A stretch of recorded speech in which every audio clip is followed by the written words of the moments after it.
My name is Allison Parker. I'm 32, and my world shattered when my daughter arrived 12 weeks early. I was rushed to the hospital as blood soaked through my clothes, terrified I was losing her. After an emergency C-section, I caught only a glimpse of tiny Lily before they whisked her to the NICU. With trembling hands, I texted our family group chat. "We're in the NICU, please pray." Hours passed. Nothing. James kept checking his phone, reassuring me they'd respond soon. When my phone finally chimed, it was my sister-in-law Tracy. "I'm sure she'll be fine, but we have plans this weekend." "Where are you watching from today?" Drop your location in the comments below. If you've experienced family disappointment during a crisis, this story might resonate with you. Hit that subscribe button and join me on this journey from heartbreak to finding a different kind of family in the most unexpected places. That Thursday morning had started like any other day in my 28th week of pregnancy. I'd been careful throughout, taking prenatal vitamins, attending every checkup, following my doctor's advice to the letter. There had been some minor concerns about my blood pressure, but nothing that suggested catastrophe was imminent. I was working from home, finishing a client proposal when the first cramp hit. Initially, I dismissed it as Braxton Hicks, those practice contractions my doctor had mentioned might occur. But when the second cramp tore through me with enough force to make me gasp, I knew something was wrong. Then came the blood, so much blood soaking through my sweatpants onto the office chair. "James!" I screamed for my husband, who was in the kitchen. The panic in my voice brought him running. His face went pale when he saw the blood, and he immediately called 911. Those minutes waiting for the ambulance were the longest of my life. I kept my hands pressed against my belly, whispering promises to my unborn daughter that everything would be okay, even as I felt warm blood continuing to seep between my fingers. The paramedics arrived within 8 minutes, though it felt like hours. They moved with practiced efficiency, checking my vitals and helping me onto the stretcher. The younger EMT, a woman with kind eyes, held my hand during the bumpy ambulance ride and kept saying, "Stay with us, Mama. We're going to take care of you both." James followed in our car, and I could see his truck behind the ambulance through the rear windows, staying close as if physically trying to hold our family together. My phone buzzed with his texts. "I'm right behind you, and we're going to get through this." His steady presence, even at a distance, was the only thing keeping absolute terror at bay. At the hospital, everything accelerated. The emergency room doctors took one look at me and immediately called for the obstetrics team. Words like placental abruption and fetal distress floated around me as they rushed me through hallways, monitors beeping alarmingly. Dr. Reeves, the attending obstetrician, spoke quickly but clearly. "Allison, your placenta is separating from your uterine wall. Your baby isn't getting enough oxygen. We need to perform an emergency C-section immediately." "But it's too early," I sobbed. "She's only 28 weeks.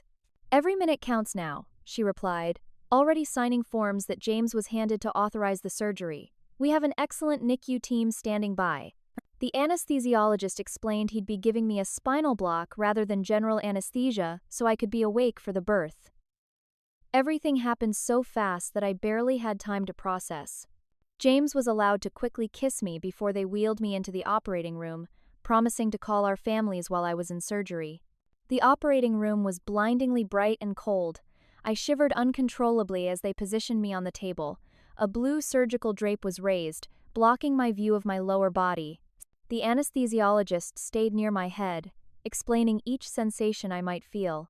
"Pressure, not pain," he kept reassuring me, though the tugging and pulling as they worked to extract my daughter felt alien and terrifying.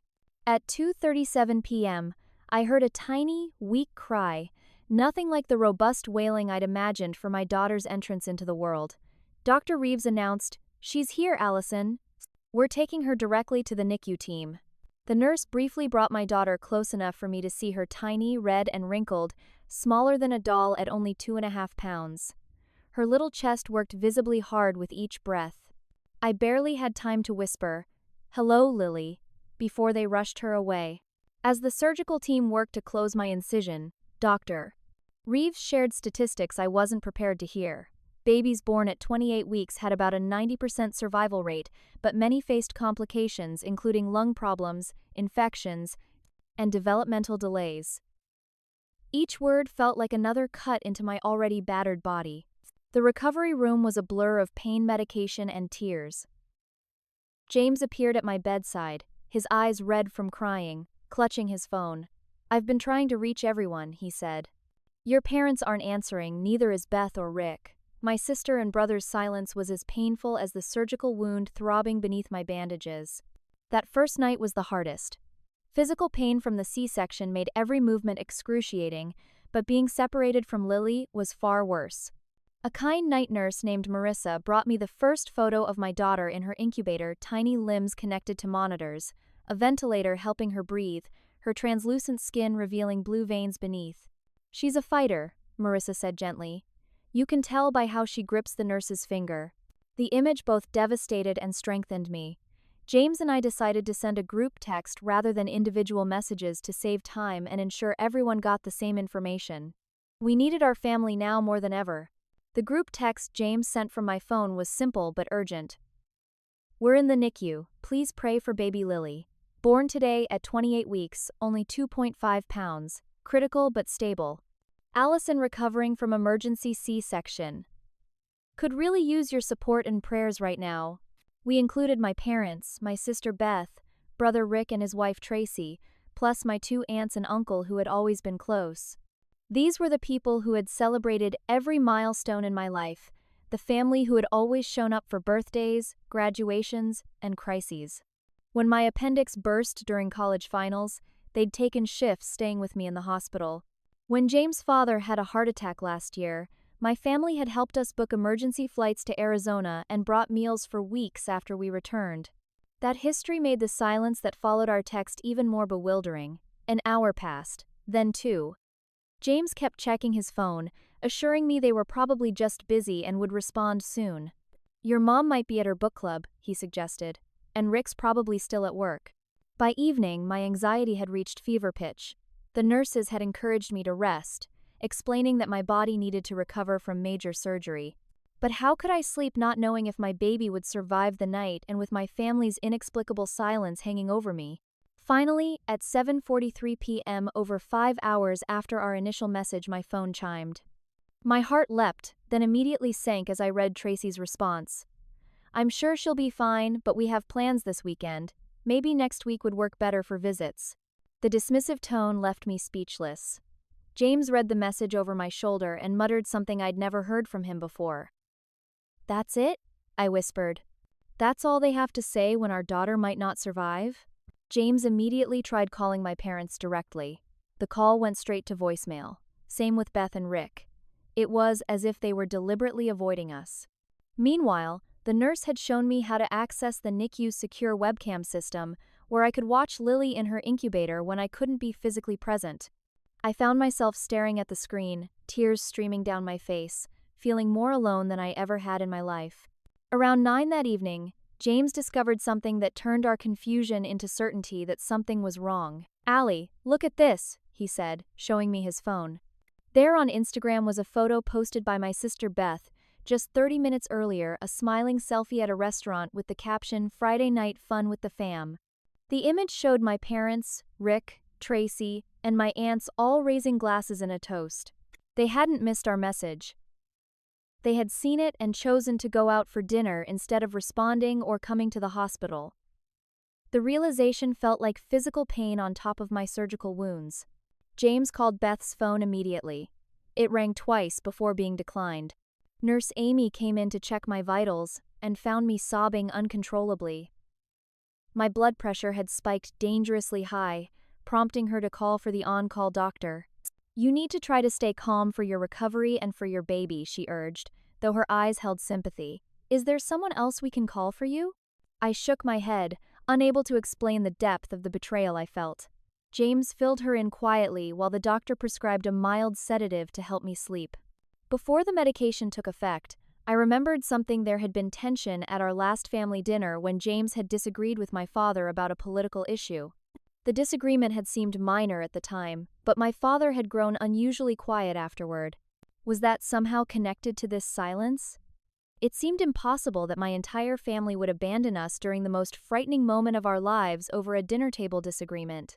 As I drifted into medicated sleep, I couldn't shake the image of my family toasting at dinner while my tiny daughter fought for her life just 3 miles away. The next morning, after a fitful night's sleep interrupted by nurses checking my vitals and helping me pump colostrum for Lily, I was finally wheeled to the NICU for my first real visit with my daughter. Nothing could have prepared me for what awaited behind those secure double doors. The neonatal intensive care unit was a different world, a place with its own rules, language, and rhythm.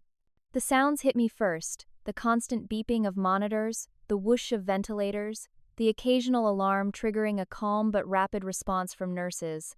The lighting was dimmed to protect sensitive newborn eyes, giving everything a surreal glow. Nurse Sophia, a Filipino woman with a gentle voice and confident hands, had been assigned as Lily's primary nurse. She guided my wheelchair through the maze of incubators, explaining, "We try to keep things as quiet and low stress as possible for the babies. Their nervous systems aren't ready for the outside world yet." When we reached Lily's station, I nearly broke down again. She looked even smaller than in the photos, her tiny body dwarfed by the equipment surrounding her. A ventilator tube secured with tape nearly covered her face. IV lines ran into her umbilical cord stump and a paper-thin arm. Monitoring leads attached to her chest measured every heartbeat and breath. Under the blue glow of phototherapy lights treating her jaundice, her skin looked almost translucent. "She's actually doing quite well for her gestational age," Sophia explained, showing me how to read some of the monitors. "Her oxygen saturation is holding steady, and she's tolerating her feedings." Dr. Rivera, the neonatologist, arrived to explain Lily's condition in more detail. He spoke with the practiced blend of honesty and hope that I would come to appreciate in the coming weeks. Lily has respiratory distress syndrome, which is very common in premature infants. Her lungs aren't fully developed yet, so she needs help breathing. We're giving her surfactant to help keep her air sacs from collapsing, and the ventilator is doing some of the breathing work for her. I learned terms I'd never wanted to know: gavage feedings through a nasogastric tube, CPAP versus conventional ventilation, bradycardia episodes, desaturation events. Each word underscored how precarious my daughter's condition was. "Can I hold her?" I asked, reaching toward the incubator. Sophia shook her head gently. "Not quite yet. Her system is too fragile for handling today, but you can touch her through the portholes of the incubator." She showed me how to wash up to my elbows with special antimicrobial soap, then guided my hand through one of the circular openings in the incubator. "Use a still touch," she advised. "Preemies can get overwhelmed by stroking or patting." I placed my finger near Lily's tiny hand, and miraculously, her fingers curled around it, a grip so fragile, yet determined that it brought fresh tears to my eyes. "She knows you're her mom," Sophia said softly. That peaceful moment was shattered when one of Lily's monitors suddenly blared. Her oxygen levels had dropped dramatically, and she had stopped breathing, an apnea episode, I would later learn. Sophia calmly but quickly pressed a call button, and within seconds, 3 more nurses and a respiratory therapist appeared. They gently stimulated Lily and adjusted her ventilator settings while I watched in horror, certain I was about to lose my daughter.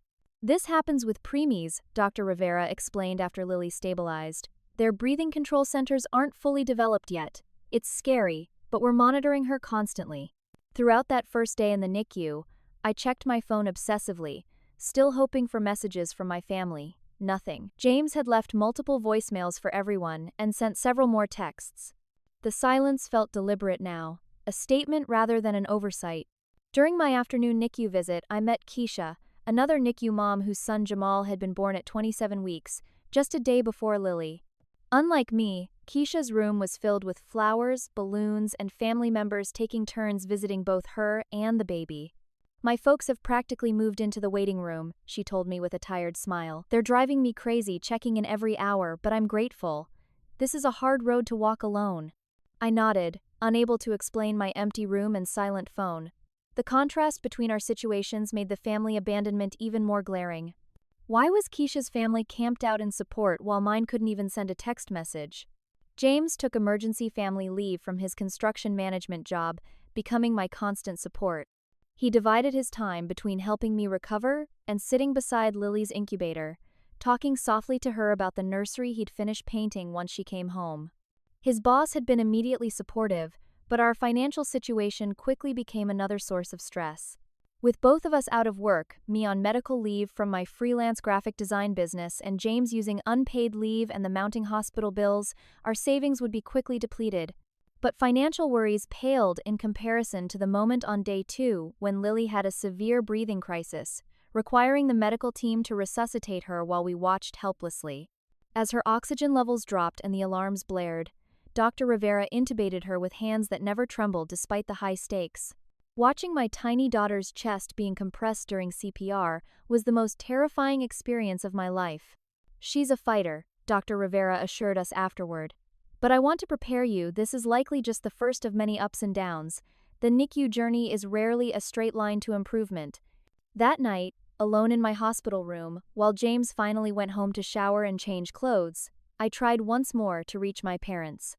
When my call went straight to voicemail again, I left a tearful message. "Mom, Dad, I don't understand what's happening. Lily almost died today. Where are you? Please, I need you." The silence that followed hurt more than the C-section incision throbbing beneath my hospital gown. On the 3rd day after Lily's birth, the mystery of my family's silence was brutally solved. James had just returned to the hospital with clean clothes for me when his phone rang. The display showed my cousin Emma's name, not someone in our immediate family circle, but a cousin I'd always been fond of who lived about an hour away. "Emma," James answered, putting the call on speaker. "Thanks for calling back." "James, I'm so sorry," Emma's voice came through clearly. "I just saw your messages. Is it true Allison had the baby already?" "She wasn't due for months." James explained Lily's premature birth and critical condition while I listened, grateful that at least one family member seemed concerned. Then Emma said something that made the blood drain from my face. "Wait, the family doesn't know?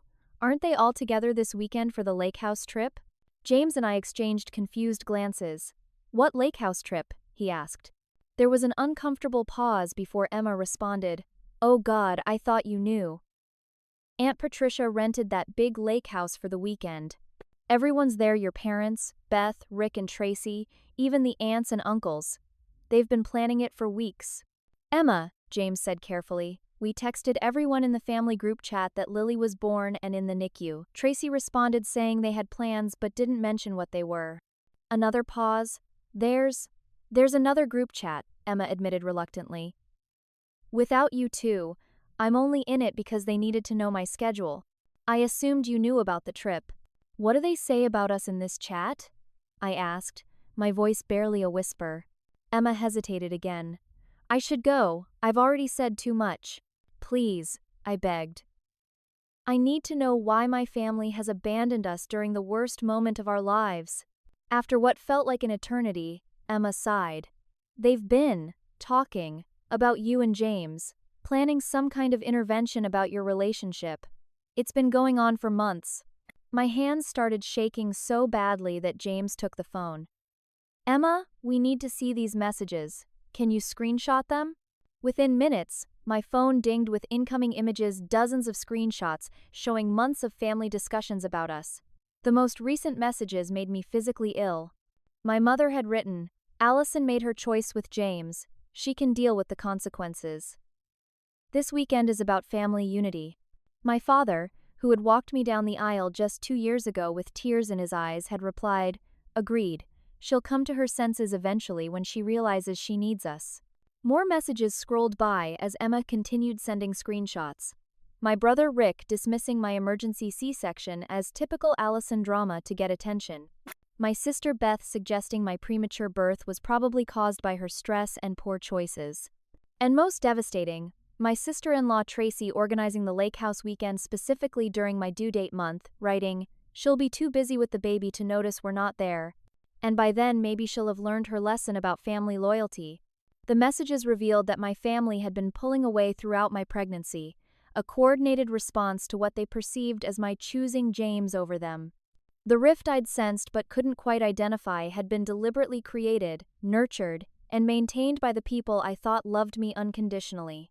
James sat beside me on the hospital bed, his face a mask of controlled fury as we scrolled through message after message. "I never wanted to come between you and your family," he said softly. "But this is unforgivable." "Should I have told you sooner?" Emma asked anxiously. I assumed you knew they were upset, just not how bad it had gotten. You're the only one who's reached out at all, I assured her. Thank you for being honest. After ending the call with Emma, James and I sat in stunned silence. The betrayal was so complete, so deliberate, that it defied immediate processing. Part of me wanted to believe there was some explanation, some misunderstanding that could make sense of my entire family choosing a lake house vacation over supporting their daughter and granddaughter in a life-threatening crisis.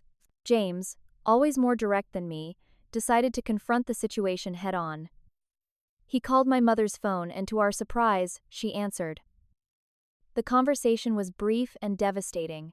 Patricia, we know about the lake house, James said evenly. We know about the separate group chat. What I want to know is how you could abandon your daughter and premature granddaughter when they might not survive. My mother's voice was cool and detached. James, you've never understood our family dynamics. Allison needs to grow up and face the consequences of her choices. We'll be here when she's ready to apologize and return to the family properly. Apologize for what? He demanded. For marrying me? For having our baby?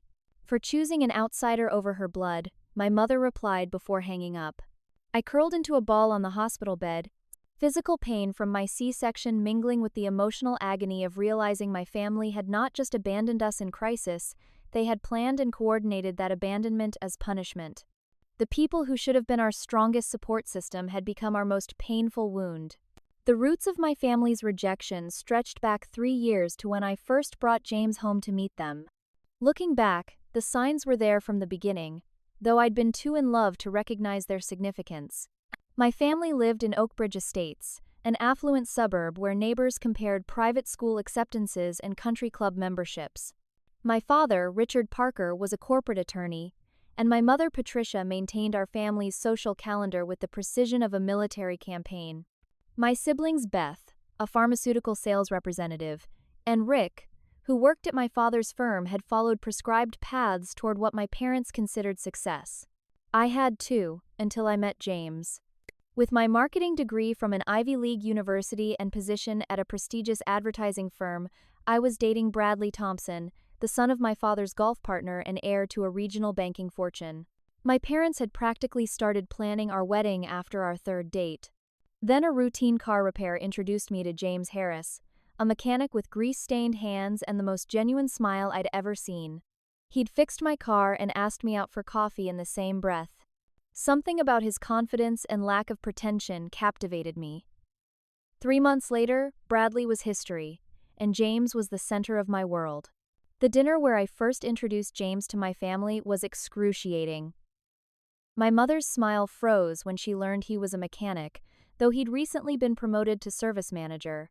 My father interrogated him about his education, a community college associate's degree rather than the minimum master's degree expected in our social circle. A mechanic? My mother repeated later that night in the kitchen, the word dripping with disdain. Allison, what are you thinking? After we paid for your education at Princeton? I'm thinking he makes me happier than anyone I've ever met, I'd replied. Isn't that what matters? My mother's response had set the tone for everything that followed. Happiness isn't a reliable foundation for life decisions. Security, compatibility, shared values, these are what matter. By shared values, she meant shared social status. The more serious James and I became, the more my family's disapproval intensified. They'd loved Bradley with his family connections and trust fund.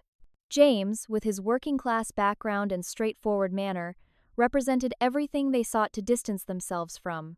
The engagement dinner was particularly painful in retrospect. James had saved for months to buy a modest diamond ring. We'd announced our engagement privately first, then arranged a dinner at my parents' house to celebrate with family. I'd spent hours cooking James's grandmother's lasagna recipe, hoping familiar food might ease tensions. Instead, my father had pulled me aside before dessert. "It's not too late to reconsider, Allie," he'd said, using my childhood nickname. "No one would blame you for having second thoughts." "Dad, I love him," I'd insisted. "Love fades," he'd replied bluntly. "Financial struggles don't." The wedding planning became a battleground. My parents refused to contribute financially unless they had complete control, including the right to triple the guest list with their business associates and social connections. We declined, opting for a smaller ceremony we could afford ourselves. Only half my family attended.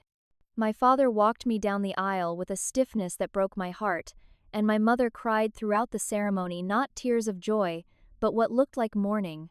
My brother Rick's animosity was particularly pointed. He had wanted to set me up with his wife's brother, a dental surgeon whose family had connections mine admired. When I chose James instead, Rick took it as a personal rejection. At our wedding reception, he'd cornered James after several drinks. "She'll get bored playing working class with you eventually," he'd slurred. "The novelty of slumming it will wear off." My sister Beth's issues stemmed from different insecurities. She and her husband had been trying unsuccessfully to conceive for years. When James and I announced my pregnancy, her congratulations came with a brittleness that signaled pain rather than joy. "Some people have all the luck," she'd commented. "Get pregnant the minute they want to, while others struggle for years." I'd tried to be sensitive to her infertility journey, even keeping our pregnancy news private longer than we'd wanted to. But her resentment seemed to grow alongside my belly, each prenatal update received with tight smiles and quick subject changes. The biggest conflict emerged when James and I decided to leave our respective jobs to start a small business together, a graphic design and construction consultation service operating from our home. My parents were horrified at what they saw as professional regression. "You're throwing away your career to play house with a mechanic," my mother had accused during a particularly heated Sunday dinner. "He's not a mechanic anymore. He's a certified construction manager," I'd corrected for the 100th time. "And I'm not throwing away anything.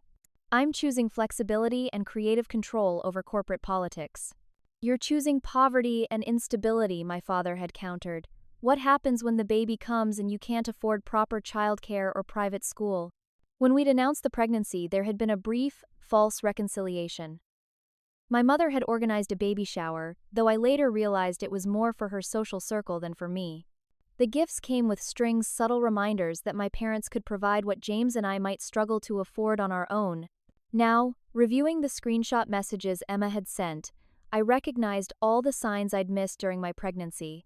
My family's decreasing communication, missed appointments, canceled dinners they hadn't been coincidences or scheduling conflicts. They'd been deliberate withdrawals, expecting that financial pressure and the challenges of new parenthood would drive me back to them, apologetic and ready to conform to their expectations once again. James had tried so hard to bridge the gap with my family. He'd endured their condescension, remembered their birthdays with thoughtful gifts, and never spoken ill of them to me despite their treatment. He'd even taken golf lessons to join my father's weekend games, an effort that cost him both money we couldn't easily spare and pride he'd never admit to sacrificing. The most painful realization was that my family had been right about one thing: I would need help with the baby. But not because James was inadequate or our choices were flawed. We would need help because every family with a premature infant in critical condition needs support. Their calculated absence during this crisis revealed the conditional nature of their love more clearly than any argument ever could. By the second week of Lily's NICU stay, the absence of my blood relatives had become conspicuous enough that the hospital staff had started asking gentle questions. Nurse Sophia, who had become Lily's primary caregiver across most shifts, finally addressed it directly while helping me with my first attempt at kangaroo care, holding Lily skin to skin against my chest. "Most babies have a crowd of relatives cycling through by now," she observed carefully, adjusting the warming blanket over Lily's tiny back as she lay against my bare chest. "Is your family far away?" The question brought tears to my eyes. James squeezed my shoulder supportively as I struggled to answer. "They're about 20 minutes away," I finally managed. "They're just not involved." Sophia nodded without judgment. "Family comes in many forms in the NICU. You'll see." Her cryptic comment made more sense later that day when Jennifer, a hospital social worker, stopped by my room. "We like to check in with all our NICU parents," she explained, "especially those who might need additional support resources." Jennifer listened attentively as I explained our situation, both the family estrangement and our growing financial concerns with James's unpaid leave, and my business essentially paused. Rather than responding with pity, she pulled out a folder filled with resources: gas card programs for NICU parents, meal vouchers, connections to short-term housing if we needed to move closer to the hospital, and applications for emergency medical assistance. The NICU journey is hard enough without adding financial stress, she said. And as for family support, well, that's why we have the Tuesday night parent group. 7 o'clock in the family room next to the NICU. You'll both want to be there. The NICU parent support group became our lifeline. That first Tuesday, we entered the room hesitantly, exhausted from days of vigilance at Lily's incubator. About a dozen other parents sat in a circle of uncomfortable plastic chairs, many looking as shell-shocked as we felt. The group was facilitated by Diane, a child psychologist whose twin sons had been NICU graduates 5 years earlier. "This is a no-judgment zone," she began. "Whatever you're feeling, anger, fear, guilt, even envy of parents with healthy full-term babies, it's all normal and welcome here." One by one, parents introduced themselves and their babies. There was Marcus, whose son was born at 25 weeks after his wife developed severe preeclampsia. Elena and Tom, whose twins had arrived at 30 weeks and were now facing different challenges, one thriving while the other struggled with a heart condition. Keisha, whom I'd met briefly before, raising her son alone after her boyfriend left when the pregnancy became complicated. When my turn came, I found myself sharing not just about Lily but about my family's abandonment. "I keep checking my phone even though I know they won't call," I admitted. "I don't understand how they could choose a vacation over their granddaughter's life." Instead of the awkward silence I expected, the room filled with nods of recognition and murmurs of support. I wasn't the only one navigating complicated family dynamics alongside NICU stress. "My parents think I'm being punished for having a baby outside of marriage," Elena shared. "They said they'll come when I fix my life by marrying Tom." "My mother-in-law told us we shouldn't have tried fertility treatments," another woman added. "She says the complications are God's way of telling us it wasn't meant to be." The stories continued: family members who couldn't handle the stress of the NICU and disappeared, relatives who offered unhelpful platitudes instead of practical support, in-laws who blamed mothers for premature births through imagined negligence. The weight of my isolation lightened slightly knowing I wasn't alone in navigating family disappointment alongside medical crisis. After the formal meeting ended, Mike and Sarah approached us. Their daughter had been born at 26 weeks and was now 4 months old, finally approaching discharge after numerous setbacks and surgeries. "We've been where you are," Mike said, handing James a business card with his personal cell number scribbled on the back. "Call any time, day or night. Sometimes you just need to talk to someone who gets it." Sarah hugged me impulsively. "The NICU changes you," she said, "but it also shows you who your real support system is. Sometimes that's not who you expected." Beyond the parent group, an unexpected community began forming around us. Chaplain Roberts visited daily, offering spiritual support without proselytizing. When he learned we weren't particularly religious, he shifted to providing quiet moments of reflection and perspective rather than prayer. "Faith takes many forms in the NICU," he told us. "Sometimes it's faith in medicine, sometimes in your child's strength, sometimes in your own resilience. My job is to support whatever gives you hope." The NICU nurses became our extended family, celebrating Lily's small victories and comforting us through setbacks. They remembered our birthdays, saved Lily's first tiny footprints for us, and took photos of milestones we might have missed during shift changes. Nurse Sophia taught us specialized preemie care techniques, always treating us as essential members of Lily's care team rather than visitors. "You're not just parents," she insisted. "You're her best medicine. Your voices, your touch, these things heal in ways our equipment can't." Outside the hospital, support emerged from unexpected places. James's construction coworkers, a group of tough men I barely knew, organized a meal train that ensured hot dinners appeared at the hospital most evenings. His boss Dave not only approved James's unpaid leave, but showed up at the hospital with a portable phone charger and Amazon gift cards for the endless supplies we needed. Our apartment neighbors, many of whom we'd only exchanged casual greetings with before, created a cleaning service rotation. Every few days, someone would use the spare key we'd provided to stock our refrigerator, water plants, collect mail, and keep the place livable for when we could finally bring Lily home. Most surprisingly, clients from my small graphic design business reached out with genuine support. Several extended project deadlines indefinitely, while others insisted on paying deposits for future work to help with our finances. My main web design client, a woman I'd never met in person, sent a care package with soft blankets, hospital-friendly toiletries, and gift cards to the hospital cafeteria. The transformative moment came during my first successful kangaroo care session with Lily. After 2 weeks of only touching her through incubator portholes, nurses determined she was stable enough for skin-to-skin contact. They helped transfer her tiny body, still connected to monitors and tubes, onto my bare chest, covering us both with a warm blanket. The feeling of her heart beating against mine, quick and light like a hummingbird, broke something open inside me. Tears flowed freely as I held my daughter properly for the first time. James captured the moment on his phone, his own eyes wet. "Look at that," Nurse Sophia said softly. Her oxygen saturation just improved 2 points. She knows exactly where she belongs. In that moment, surrounded by medical staff who had become family and holding the daughter my blood relatives hadn't even met, I realized we weren't alone after all.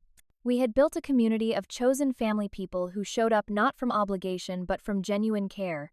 It wasn't the support system I had expected, but it was perhaps even more meaningful for being freely given rather than obligatory. Family is who shows up, Chaplain Roberts had told us once.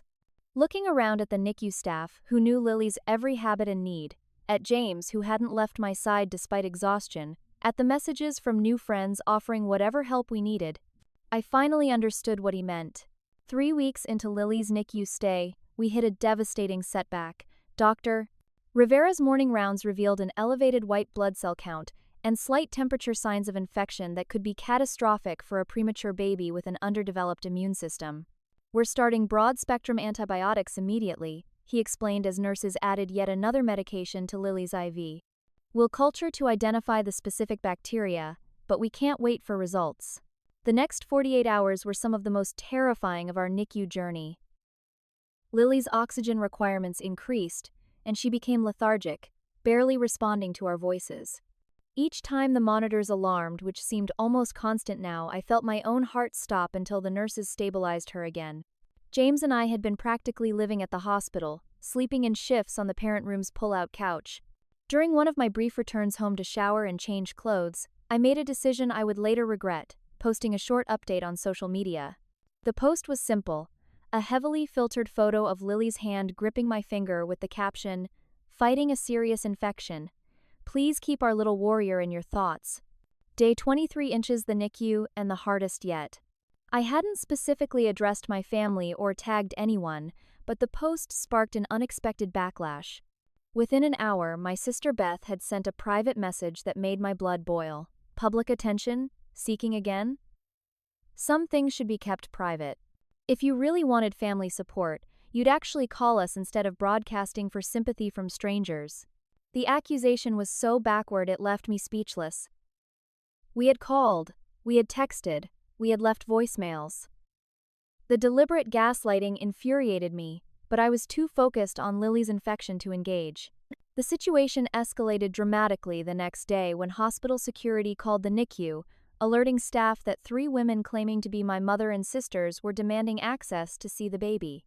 Apparently, my social media post had triggered concern, or more likely, concern about how their absence might appear to others.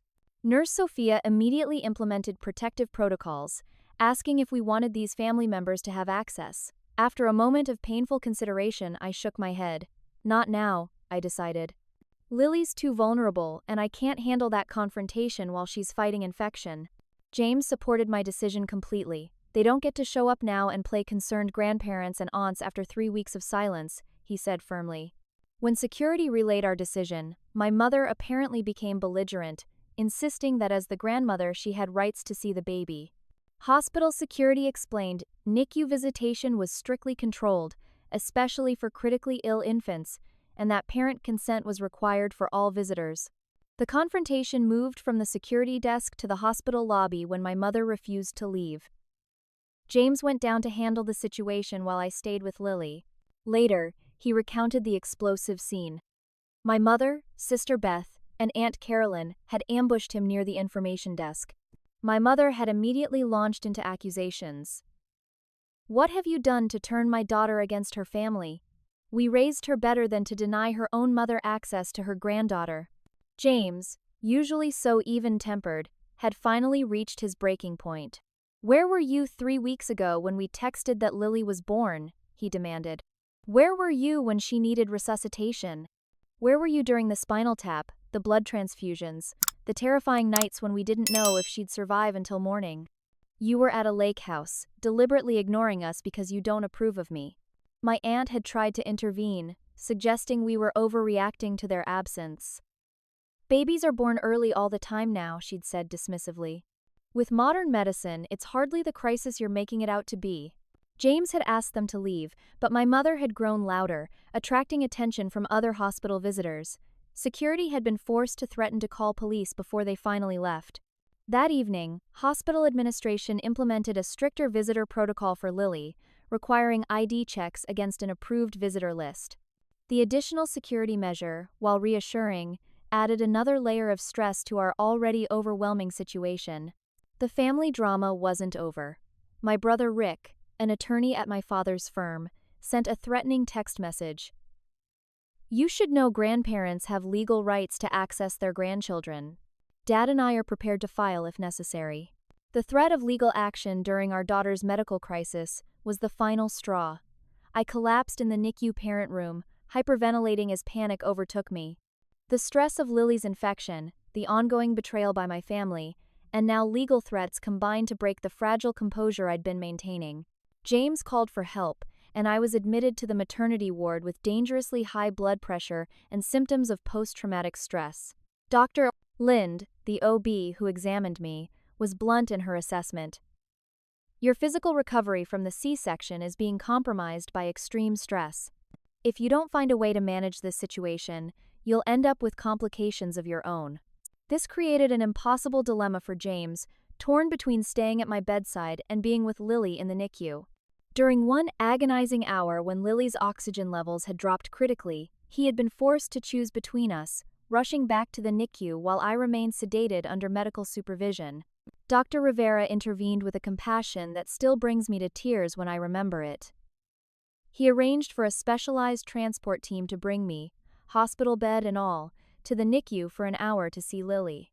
Medical research supports family bonding as crucial for both maternal and infant outcomes, he told the administrators who questioned the unusual arrangement. "This isn't optional care, it's necessary treatment."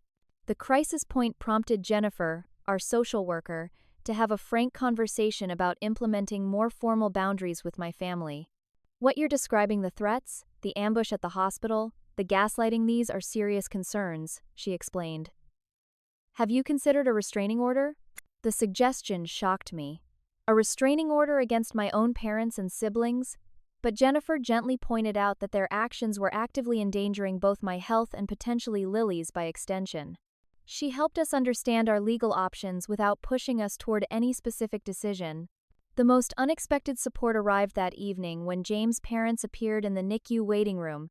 John and Mary Harris had driven 20 hours straight from Arizona after James had finally confessed the full situation to them.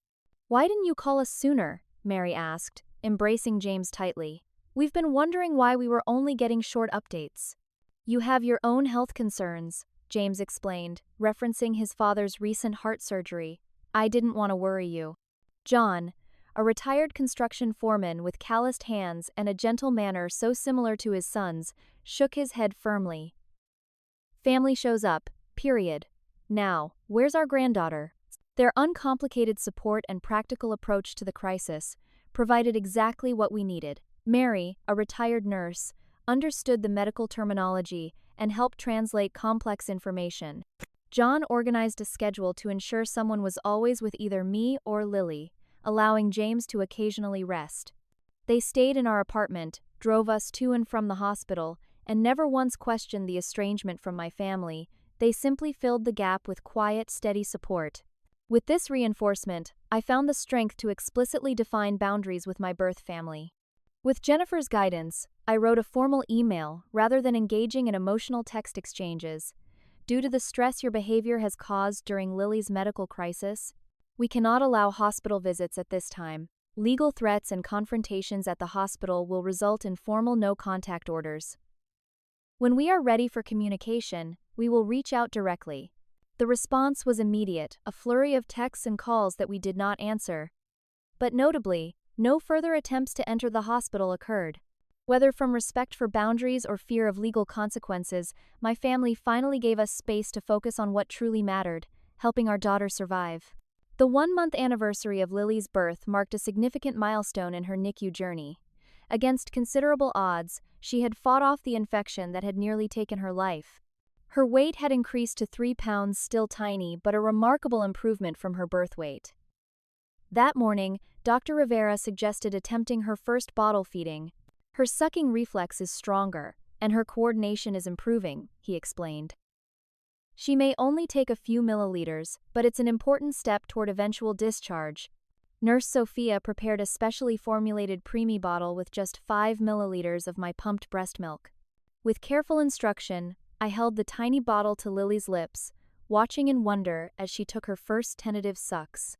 She managed only 2 milliliters before tiring, but the moment represented a huge developmental leap. "She's a natural," Sophia praised, helping me return Lily to her incubator. "Some babies take weeks to figure this out." That evening, we returned to the NICU to discover a surprise. Sophia and the other nurses had decorated Lily's station with a small Happy 1-month banner and a card signed by the entire NICU staff. Someone had even brought a miniature cupcake for James and me to share. "We celebrate all the milestones here," Sophia explained. 1 month of fighting deserves recognition.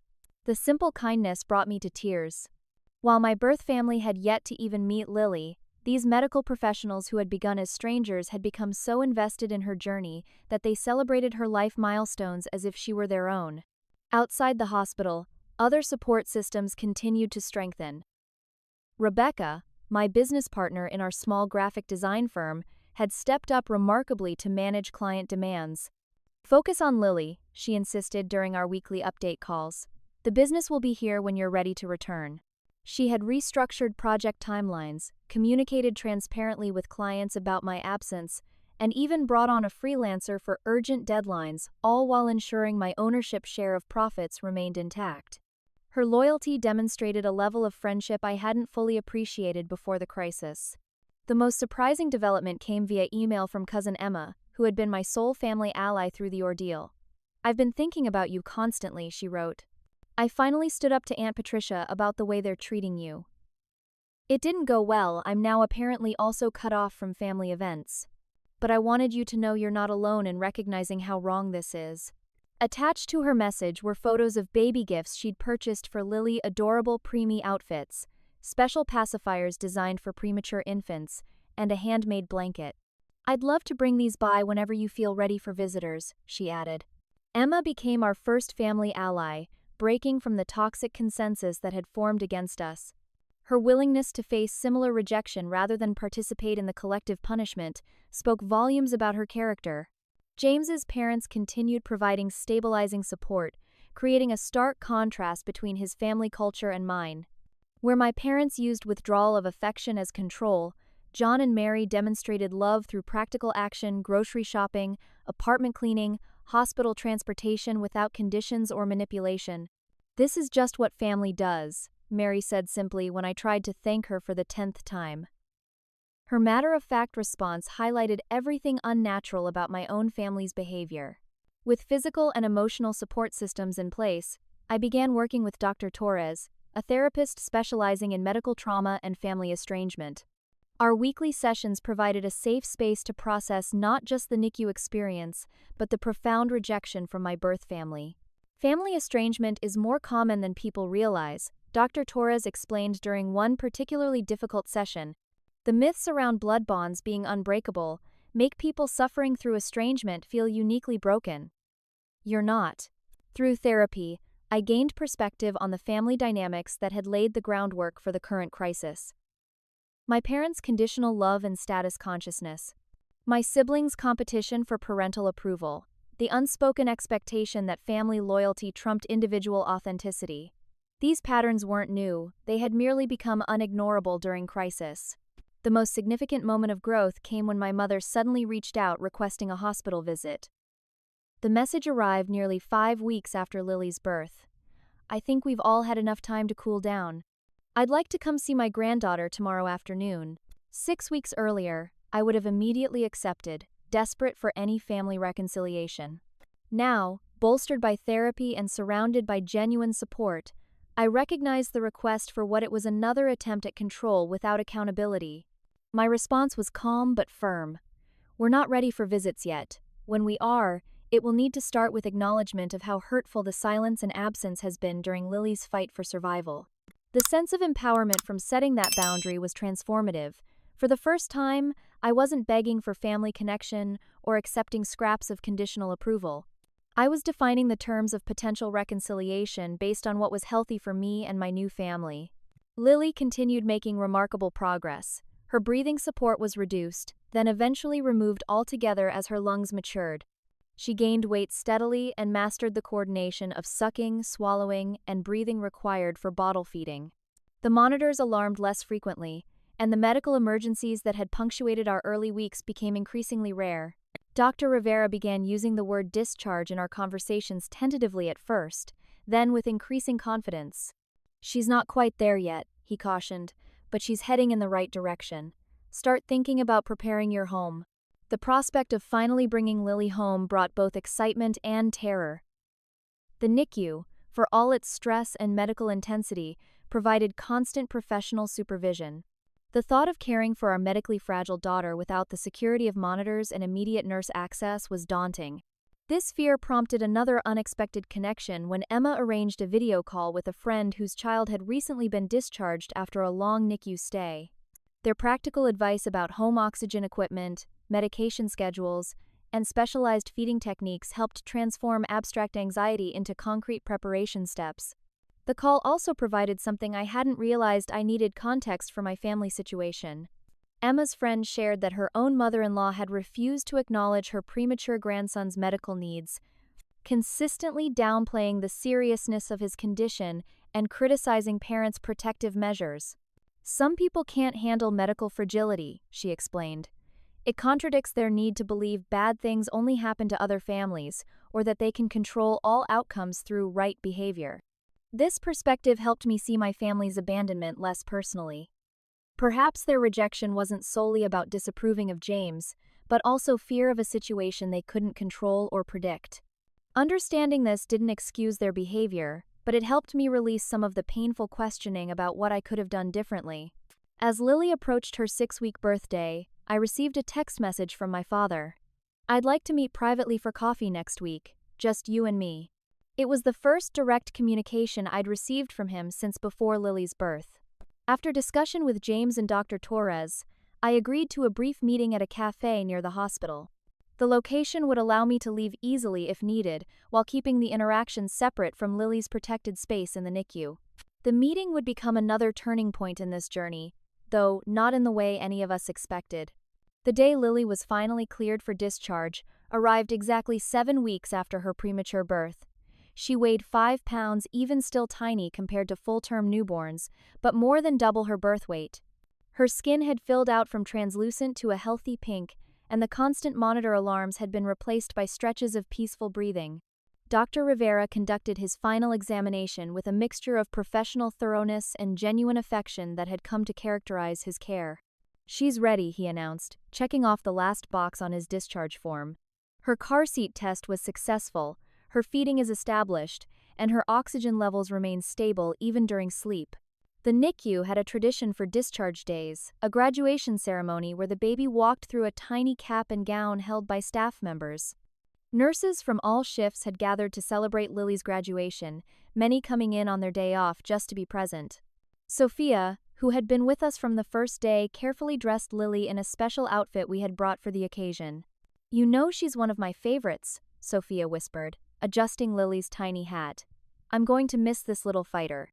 As we prepared to leave, each nurse and doctor who had been part of Lily's care team stopped by to say goodbye. Many left their personal phone numbers, genuinely asking us to send updates on her progress. "Doctor?" Rivera knelt to look directly at Lily in her car seat. "You've taught me a lot about resilience, little one," he told her seriously. "Be good to your parents, they've been warriors for you." The drive home felt surreal. After 7 weeks of leaving the hospital without our baby, we were finally bringing her with us. James drove with excessive caution, checking the rearview mirror constantly to glimpse the car seat where I sat beside Lily, monitoring her every breath. James's parents had prepared our apartment beautifully, setting up the nursery that had remained untouched since my emergency delivery. They had washed and organized all the preemie clothes donated by the NICU parent group, assembled the specialized inclined bassinet recommended for Lily's reflux issues, and stocked the refrigerator with easy meals. "We thought you might want some privacy for your first days home," Mary explained as they prepared to return to their hotel. "But we're just 15 minutes away if you need anything at all." That first night at home redefined both exhaustion and joy. Without the constant background noise of NICU machines, we found ourselves obsessively checking Lily's breathing and color. Every small sound sent us rushing to her bassinet. We took shifts sleeping, though sleeping mostly meant lying awake listening for any change in her breathing pattern. Despite the anxiety, there was profound peace in having our daughter home at last. The ability to hold her whenever we wanted, without time limitations or medical equipment constraints, felt like an incredible luxury after weeks of restricted access. Our new definition of family solidified during those early weeks at home. Emma became a regular visitor, bringing not just gifts for Lily but practical help cooking meals, handling laundry, giving us brief breaks to shower or nap. Mike and Sarah from the NICU parent group checked in regularly, providing valuable advice about navigating the early days of post-NICU life. The monthly NICU graduate support group became our social cornerstone. Unlike traditional new parent groups, these families understood the unique challenges of parenting medically fragile infants. They didn't ask insensitive questions about why we were still worried about developmental milestones or why we were so overprotective about limiting visitors during cold and flu season. 2 months after Lily came home, I received another text from my father. Our coffee meeting had been surprisingly productive. Though he had initially attempted to minimize the family's absence, "We thought you needed space with the medical team," he had listened when I detailed the reality of our abandonment during crisis. Unlike my mother, who remained entrenched in her position that we owed the family an apology for choosing independence, my father showed the first cracks in the family's united front. His new message was simple. "Would you consider allowing me to meet Lily? I understand if you're not ready." After careful consideration with James and Dr. Torres, we agreed to a supervised visit at our apartment. The conditions were explicit: no discussion of family drama, no other family members, no pressure for ongoing access without demonstrated change. My father arrived exactly on time, bearing a simple gift, a handmade wooden music box he had apparently spent weeks crafting in his workshop. The gesture, devoid of the expensive designer baby gifts my parents would typically purchase for status, felt genuinely personal in a way my family's expressions rarely did. When he held Lily for the first time, my stoic father wept openly. "She's perfect," he whispered, touching her tiny fingers with wonder. "I've been so foolish." His tearful apology afterward felt like the first honest communication we'd had in years. He acknowledged the family dysfunction without excuses, admitting that my mother's influence and his own rigid expectations had blinded him to what truly mattered. "I missed the most important moments of her life because I couldn't see past my own pride," he admitted. "I don't expect immediate forgiveness, but I want to do better if you'll allow it." While this single conversation couldn't heal years of conditional love or erase the abandonment during crisis, it represented the first step toward a potentially healthier relationship, one built on authentic connection rather than conformity to family expectations. The contrast between this tentative reconciliation with my father and the continuing silence from my mother, siblings, and extended family highlighted an important lesson. True healing didn't require universal family reconciliation. Some relationships might eventually transform with proper boundaries and accountability. Others might remain severed for our well-being. As Lily reached her 4-month birthday, 6 weeks adjusted age, we drafted a letter to the entire family. Rather than continuing the cycle of recrimination, the message expressed gratitude for the space that had, however, unintentionally allowed us to develop a stronger support network than we might have otherwise found. While we remain open to rebuilding relationships based on mutual respect and genuine care, the letter concluded, we've discovered that family is defined by actions rather than blood. Lily is surrounded by people who showed up during crisis without conditions or judgment. That is the definition of family we choose to embrace moving forward. Only Emma and my father responded positively to the letter. My mother sent a terse message, suggesting we were still being dramatic, while my siblings maintained radio silence. Yet, even these divided responses felt like progress. The family monolith that had presented a unified front against us had fractured into individual responses, allowing for nuanced relationships rather than all or nothing allegiance. Today, Lily is thriving despite her challenging start. The developmental delays we were warned about have largely resolved with targeted therapy and consistent nurturing. Her bedroom wall features a special portrait, not the traditional family generational photo I grew up with, but a composite image of Lily surrounded by her chosen family. James and me, his parents, Emma, Nurse Sophia, Dr. Rivera, and several NICU parent friends whose support proved more valuable than any biological connection. The prayers I desperately requested in that initial unanswered text message were ultimately answered, just not through the channels I expected. In the absence of traditional family support, we discovered a community bound by compassion rather than obligation, by choice rather than circumstance. If there's one thing I've learned through this journey, it's that family isn't defined by matching DNA or shared last names. Family is found in the people who show up, not just for joyful celebrations, but for terrifying 3 a.m. medical emergencies, for uncertain prognoses, for the messy, unfiltered reality of life's most challenging moments. Have you ever discovered family in unexpected places during a crisis? Share your story in the comments below. Your experience might be exactly what someone else needs to hear today. If our journey through premature birth and family estrangement resonated with you, please hit that like button and subscribe to our channel for more authentic stories about finding strength in unexpected places. Don't forget to share this video with someone who might need to be reminded that biology isn't the only way to create family. Thank you for joining us on this journey, and remember, sometimes the most beautiful beginnings come from the most difficult circumstances.